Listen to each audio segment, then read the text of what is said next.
Welcome to the Mom Files, Moments of Motherhood. This is the first episode, and so we figured since it was the first one, we would go ahead and do kind of like a little introduction about ourselves, especially because you're probably like, who are you? Why would I want to listen to you?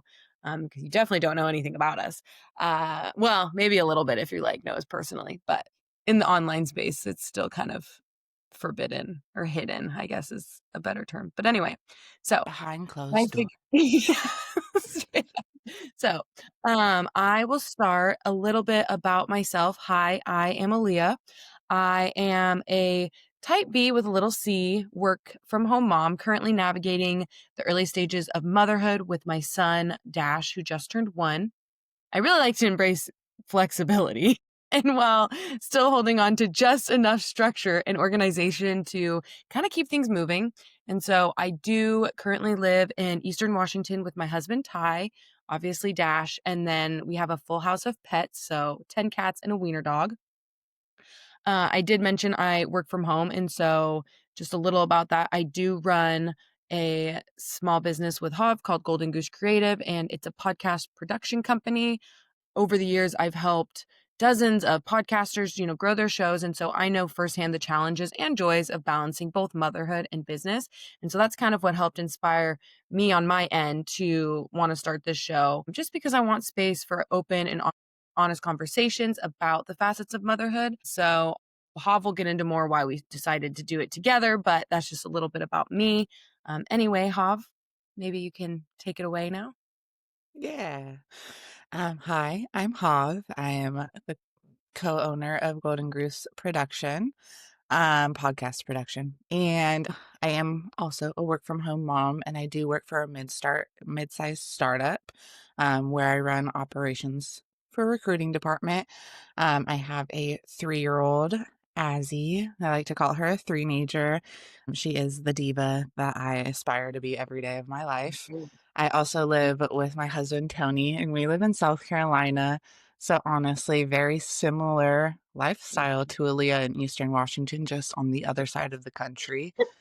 Decided to move far away from my girl. But yeah, so I also, like I said, I work from home. I do have a full-time, technically corporate job, and then I help Aleea run Golden Goose Creative on the side.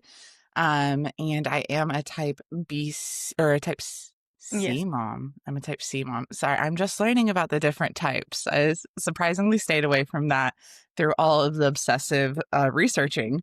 But I love a routine. But we definitely, especially working a full-time job and having Azzy at home, we have to learn how to flex and do what we need to do in the spur of the moment. So we kind of live life going that way. But like Aleea knows, I like to have a good idea of what is going to go on with my day.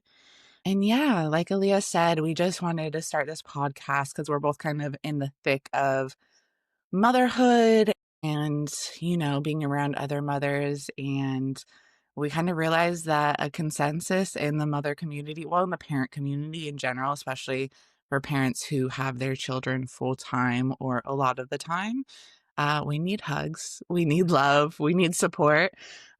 So we wanted to go ahead and get together and start this because we wanted a show that avoided the perfectionism, the judgment, and all the highlight reels out there because it can feel really isolating. So we wanted to free up space and remind you that you're not alone, especially when it comes to the parts of motherhood that no one talks about, the hush hush stuff, the things that you kind of might feel bad or guilty for talking about, but we're all humans. So we're here to be the ones to kind of open that space. Mhm. So now that you know a little bit more about who we are, and why you might want to listen to us, let's go ahead and jump into the juicy stuff. We're going to talk today about how you shouldn't have to apologize for how you parent. So I guess, Aleea, I know I have talked about this a lot, so I can go ahead and jump into it a little bit here, and then we can go on from there. But yeah, so talking about not apologizing for how you parent, or how explaining your parenting styles or what you decide to do with your family or your child. And I know for me, I spent a lot of time feeling guilty or like I really had to explain myself for the decisions that I was making to everyone around me. I had to come with research on why I was doing a certain method or not doing a certain method. And it honestly really stressed me out. I know this was before Aaliyah had Dash, so it was a lot of me coming to her and being like, I know you don't have a kid yet, but like, dude, life is eating at me and I don't know what to do because this is what I feel like I should be doing. And this is what I'm being told I should do. And I don't know what's right. So honestly, it took a while, but I think I kind of just stopped explaining myself to people, Mhm, and gave myself freedom to stop feeling like I had to do what I was told or feeling guilty for not wanting to parent the certain way that people are telling me to. So, yeah, I just kind of started standing my ground and not apologizing. And it took a lot of work, but at the end of the day, I have been so much less stressed. And it's worked really well for our family. And I mean, I get a lot of compliments on Azzy, so I had to have done something right. But Aaliyah, I know you're kind of still in the thick of it, especially I feel like the newborn to like infant stage is mhm. really stressful in a time where everybody has input. Yeah, yeah. It's funny because I feel like because you were pregnant and went through, like, the start of motherhood first, it Mm, kind of prepared me what to think about is to come, like, so I mhm. feel like I was kind of expecting people to make comments or like and so I feel like I kind of prepared a little more just because I feel like I had like a little bit more background knowledge versus you just kind of going in blind. Obviously, you still Yeah, have maybe like other family, etc. People right, with kids, but I felt like I kind of prepared, but it's crazy because you really don't realize once you're in it. It's kind of like anything. Like there was things I thought I would be like able to stand harder and it's especially certain mhm, people, it's like I would just the way I thought I would respond wouldn't be the way I would. Like, maybe sometimes I would, just, like, let them kind of make a remark or right, something I would maybe not allow. I'm like, "Oh, maybe I won't say anything." Like, it is kinda interesting, especially I don't know, once you're in a situation, it's always easy to be like, "Oh, this is what I'd say and this is what I'd do," but right. that's not always the case, and so I feel like I agree with you. I feel like I do pretty okay, but there's still a lot of moments where I'm like, "Whoa," like, especially when I get home, I'm like, "Wow, I'm surprised I just kinda, like, rolled over." Right. And so I think that's kind of a reminder or, like, and apologizing. So I think that is kind of brings us to, like, why people, especially moms, may feel the need to apologize because, like, I know Mhm. for me, I'm always like, "That won't be me," and then all of a sudden maybe I have, like, a little guilt from Right. not matching what maybe my parents or someone is how they parented, and so it's Yeah. just kinda interesting where they will take it might take over, and I think that kind of relates to, like, a societal and traditional norm that we have, it's just, like, Mhm. what we decide to carry with us, and so, yeah, Totally. I think that's definitely and I know for me, it's a place where I do tend to apologize, not so much for nursing, which I know some people experience, especially after one, but, like, sleeping habits are definitely something that I sometimes I'm like, "Oh, sorry, he has to contact nap," or we have this is a very certain, like, specific time that we nap. Like I said, I'm not into routines, but, I mean, Dash still has some routine just because like, we all have a Right. little routine, and so those are things or, like, the food that we feed him, things like that, and so I definitely think there's areas that we apologize for that we just like, I don't know, I just feel like moms are more prone to is, like, all those, like, main parenting things. Yeah, I agree, and I was kinda thinking about it also. Like, for me, I feel like it stopped being apologizing per se and more overcompensating with, Mhm.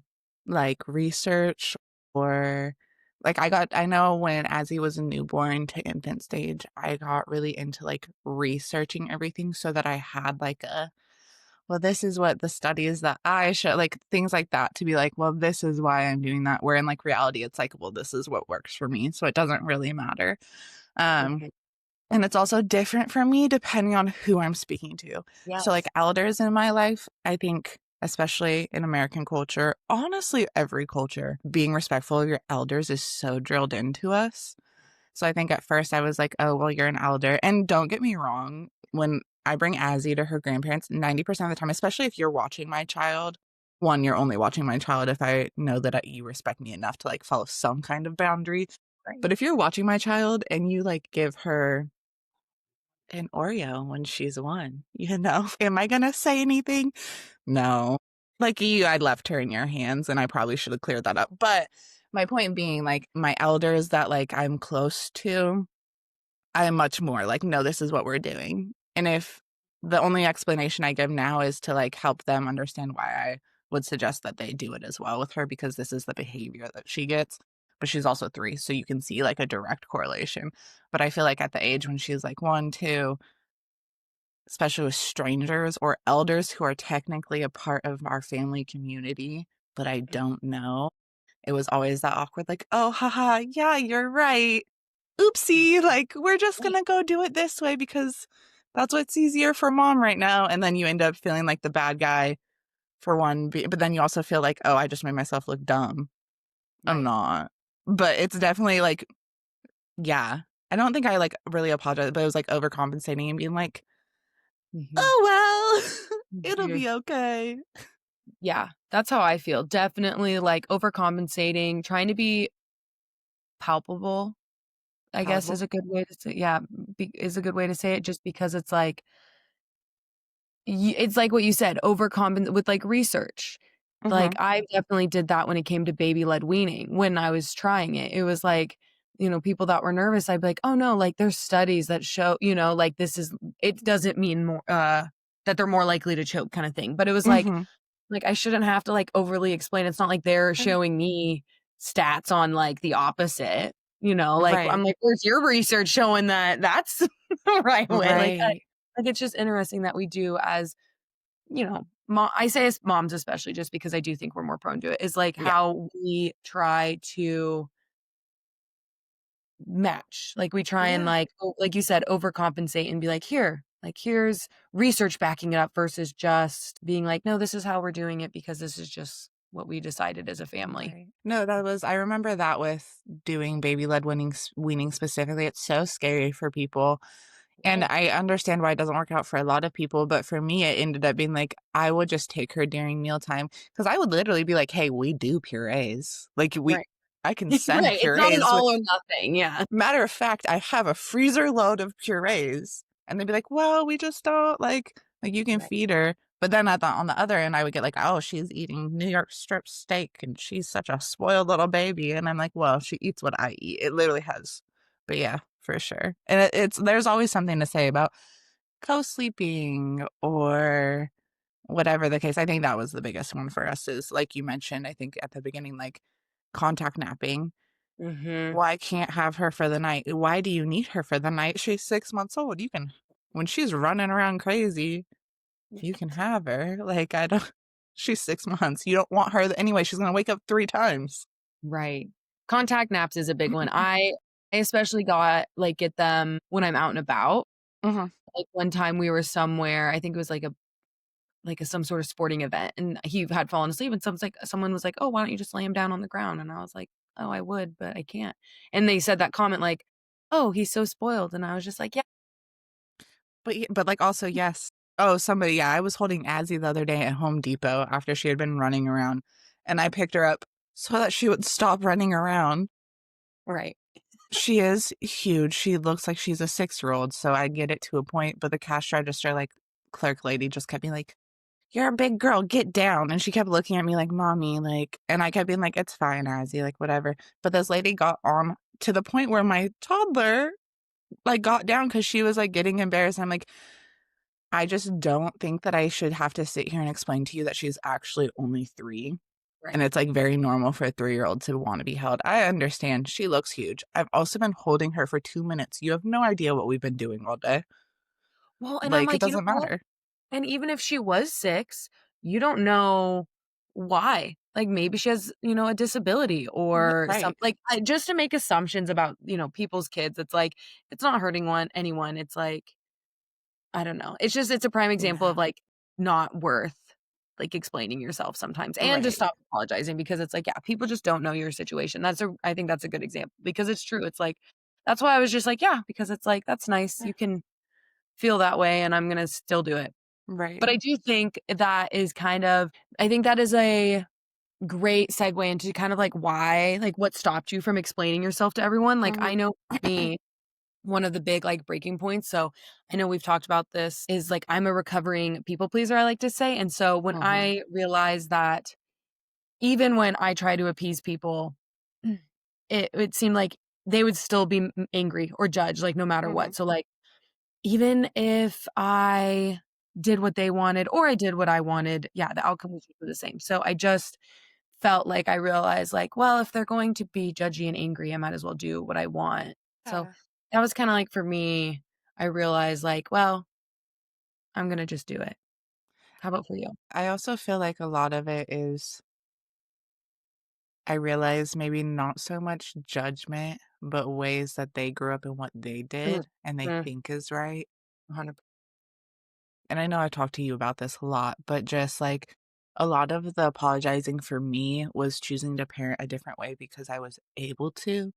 I Mm, like to say like I'm I don't even necessarily like the word but for lack of a better word, I am privileged enough to be able to keep Azzy with me and to do these things where I'm working, but I also don't get to take her to do activities, and when right, she was younger, get to sleep with her and get to nurse her, whereas a lot of people in my village had to go straight back into physical work. So a lot of that apologizing was like at first thought they were judging me for not doing it the way they did it, but then kind of realizing like they literally don't know any other way because they didn't have any options. So for me, a lot of it too was just like getting out of my own head. There still is that judgment, especially from the strangers and the people in public who think that they have the right to say anything. Anyways, I could go deep into that for a long minute, but when I realized that one, what they think and say doesn't affect me at all,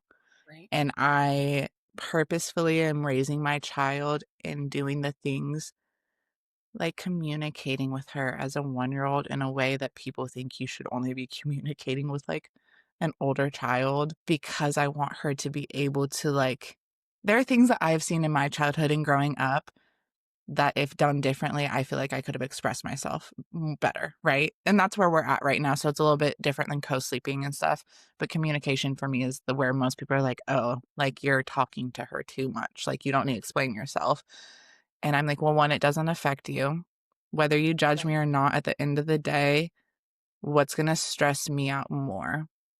And usually listening to what they have to say is stressing me out more because like my child needs communication. But anyways, the point being, what I do doesn't affect them, so if it's not affecting them, then, like, I might, because I also am a recovering people pleaser, I might think about it for another day, but, like, at the end of the day, that's fine because especially with people in public, like, I've definitely done that before where I'm like, "She's only 2, it's fine."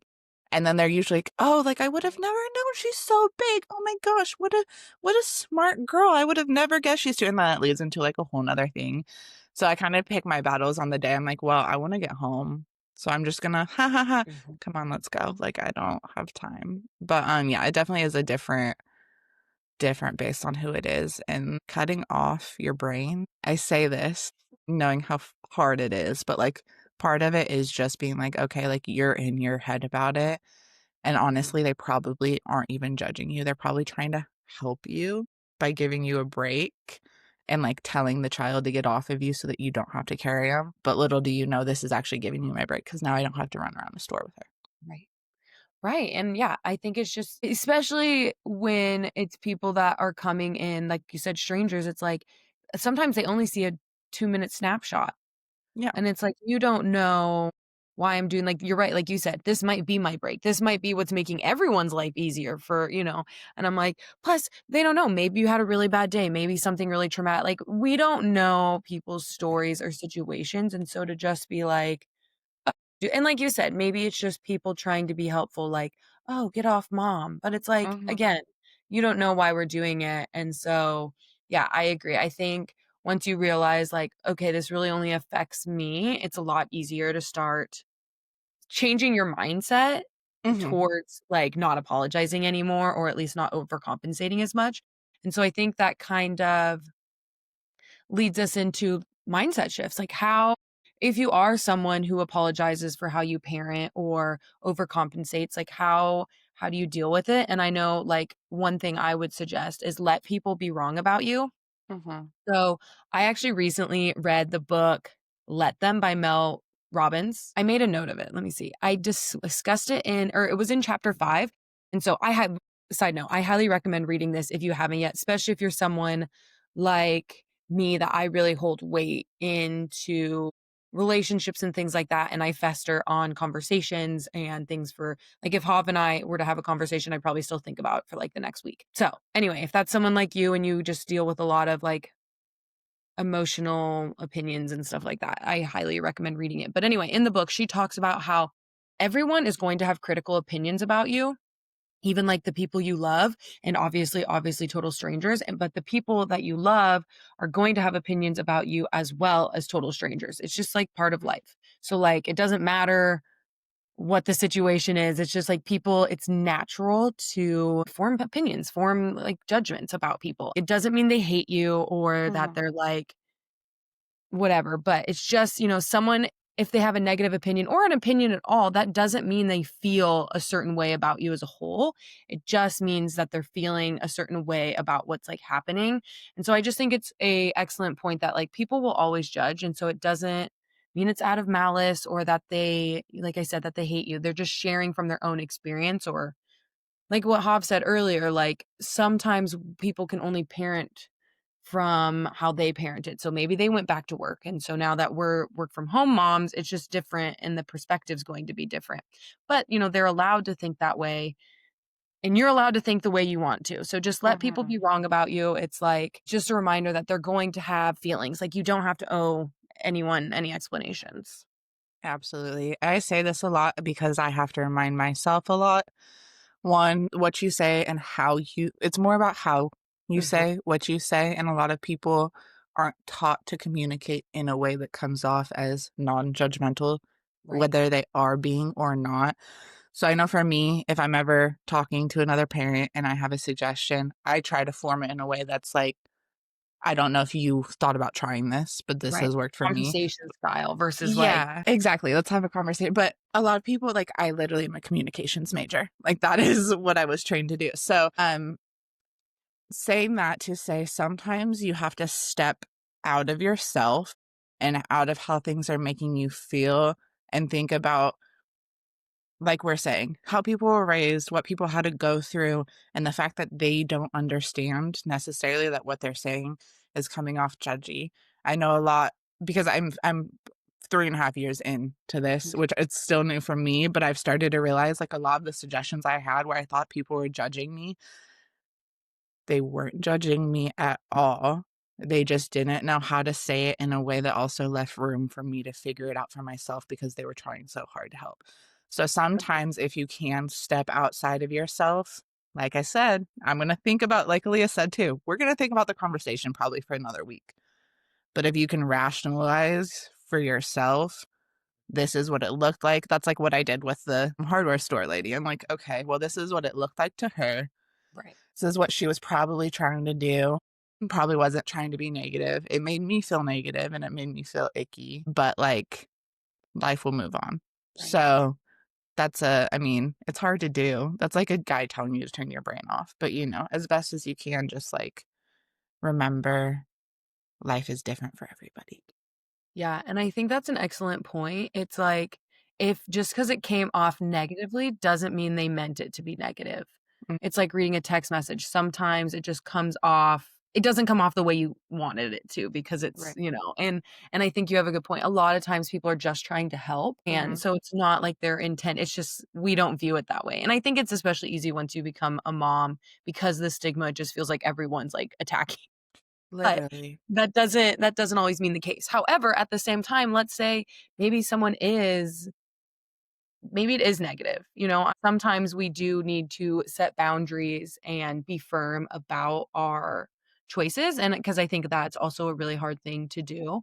Um, and so one thing I would suggest if you have a hard time setting boundaries is to maybe preset your expectations. So Hmm. before you go and visit family, whether it's on holidays or I don't know, maybe they do live in your area and you see them quite regularly. It's like maybe it's time to let them know, like, hey, this is like our routine currently, or this is Hmm. what we like to do parenting wise, or maybe this is like the time we have to leave because of maybe you do really intense sleep schedules type thing.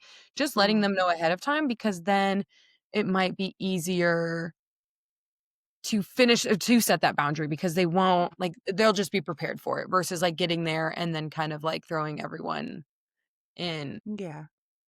like a And I will fluster. say sometimes people just don't respect schedules either, no matter what you say, but I think it makes it easier on yourself to not feel like you have to apologize for leaving at a certain time. Or I know my sister-in-law and my brother are they're very type A. They have a schedule, their kids have napping at the same time and it works for them really well.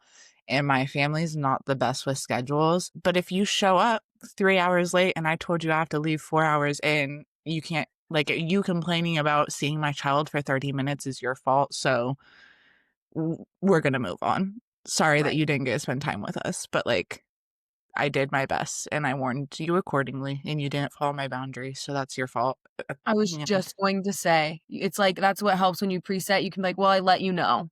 Mhm. Like, I told you this is the time you had, this is how long," and it's like you said, it's like you Yeah. gave them an opportunity to Yeah, set that boundary and absolutely. And then I would also suggest on that topic too of presetting yes. expectations is if you do have a family who is maybe more judgmental or has a lot more to say, go ahead and do your research and have a few examples of why having a schedule works for you. If it's harder for you to like set boundaries and stuff, I know that worked for me, especially with holding my child a lot as a newborn. We showed research on how, um, fun Mm, fact, did you know that a baby thinks that they're a part of you until they're 9 months old? Like things like that really helped people around me be like, oh, okay.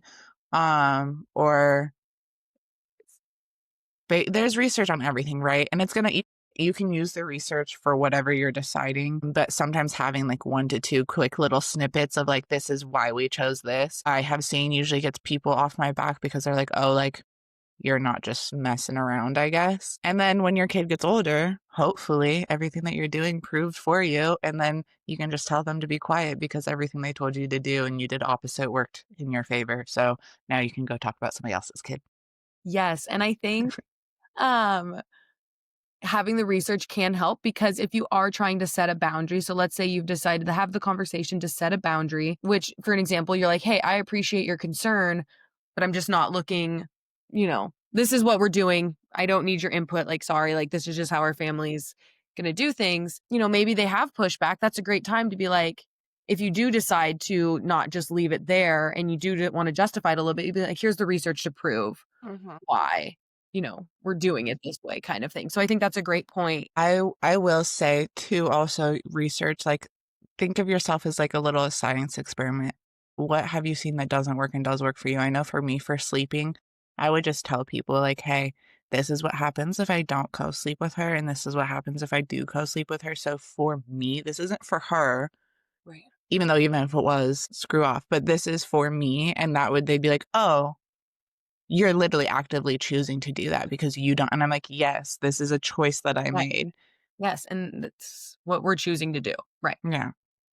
So I think in general, the consensus is try to set a predisposed boundary, let people know what your expectations are so that they can understand what is to be expected of them or not expected, right? Come with some research if that's what works for you. And at the end of the day, it really is what's best for you. So if you can step out of it a little bit and take what everybody says with a grain of salt and just remember that you are the parent and nobody knows your family the way that you do. Yes. So do what is best for you, your child, and your unit. Yes, 100%. Yeah. And honestly, once you do those things, it's crazy how good it can feel to parent on your own terms and like in an authentic way. Just because once you set those boundaries or you stop skipping the justification, or maybe you do have that research to back it up, like you'll just feel so much relief and like clarity and like just confidence in your parenting. I know for me, even in the last year that Dash has been alive, it's crazy how much better I feel today than I did even just 6 months ago, and, it's like, you only have one life, so it's like, why Mhm. waste it feeling guilty or, overwhelmed and things like that. Like Hav and I have been saying, it's like we're the ones that have to be with our children all the time. So it's like if people don't understand why you're making those decisions, that's just it is what it is. Sometimes you have to make choices for you, and you like we've said, or we'll probably say a lot, you and your family best. And like I know one quick little thing is I can't remember who said this to me. I think it was my dad. People I mean, they're going to try and make you feel guilty, but you can only feel guilty if you let them. And so, Mhm. of course, there's times that guilt is important, but a lot of times I do think that people like to make you feel guilty to kind of manipulate you to do what they want. And that doesn't mean they're trying to, once again, be malicious about it, but just don't let them or weaponize your empathy because Mhm. there's times when, yes, should maybe feel guilty and do some things, but at the same time, I'm like, you making decisions for your family is going to be like, best. You should never feel guilty for doing what's right for your child That's a better way to say because it. at the end of the day, as long as they are safe and healthy, your sleeping schedule doesn't determine It whether they're doesn't. gonna grow up to be an athlete or a doctor or whether they're gonna be healthy on the health chart. I mean, I guess sleep a little bit, but you know what I'm saying? Like, Azzy going to bed at midnight and waking up at 10 a.m. affects nobody around me. Don't tell me that she needs to go to bed at 7. I'm glad that works for you. You know, like it's really I was just going to say, if it doesn't affect them, it doesn't affect the child's health and it doesn't affect them. They might think it affects them, but it right? doesn't unless you rely on them for childcare. But even then, if you're able to, find an adult that respects your boundaries to a point. 100%. But yeah, it's definitely like find what works best for you. And we'll talk about this later, but sometimes toxic family members are a bit too much, and you have to think about what you have to do in a situation with a family member or somebody that you love very much that is no longer being a respectful addition to your village. We'll talk more about that in a episode or 2 down the line. Yeah, that's a great point. I think you can like making sure to do these steps, parent how you want, try and set the boundaries. You know, however, sometimes they can still cross those boundaries and multiple times. And so it's like, yeah, like Mm. Hoff said, we'll talk more about that part of this later, is like how, unfortunately, if you are done apologizing and you've done all the steps and they're still not being respected, what to do. But we do encourage you to trust your instincts and parent in alignment with your values. And, so we hope you took something away from today's episode. We would suggest to try some of these boundary setting tips that we gave, especially if this is something that you're having a hard time with. Maybe, like Hob was just saying, maybe you're past the point of setting boundaries and stay tuned and we'll dive into that. But if not, and you're just getting into this, yeah, definitely take some of these tips. Let us know if you have an additional tip that maybe we missed, or if you'd like us to dive even deeper into this topic, just because we know it can be one that we could probably talk about forever. Absolutely.